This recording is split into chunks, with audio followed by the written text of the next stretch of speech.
Israel और Hamas के बीच चल रही शांति वार्ता अटक सकती है।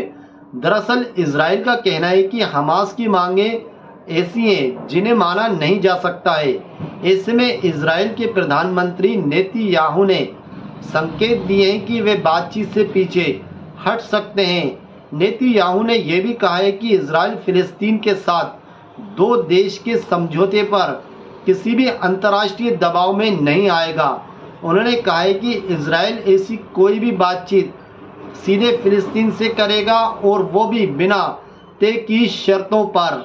इजराइल और हमास के बीच मिस्र की राजधानी काहिरा में शांति वार्ता चल रही है। अमेरिका के कहने पर इजराइल ने अपने वार्ताकार भी काहिरा भेजे थे, लेकिन नेतन्याहू ने अपने वार्ताकार आगे की बातचीत के लिए काहिरा भेजने से इनकार कर दिया है।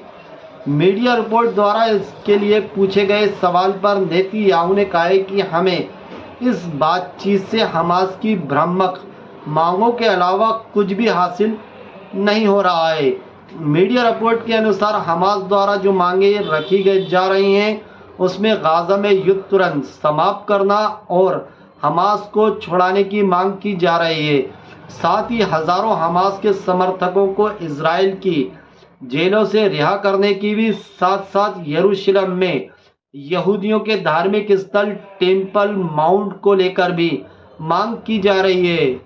नेतन्याहू ने कहा है कि काहिरा में इजरायली प्रतिनिधि सिर्फ बैठकर बातें सुन रहे थे, कोई उन्हें बदलाव नहीं दिखाई दिया।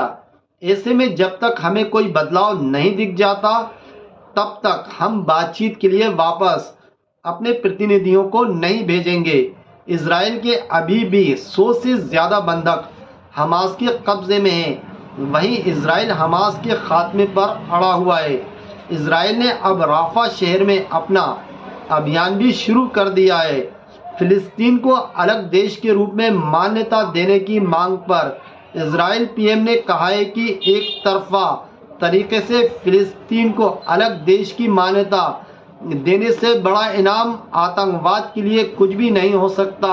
बहरहाल इजराइल इस बात पे अड़ा हुआ है कि हम फिलिस्तीन की और दुनिया की किसी भी शर्तों पर उनकी मांगों को नहीं मानेंगे।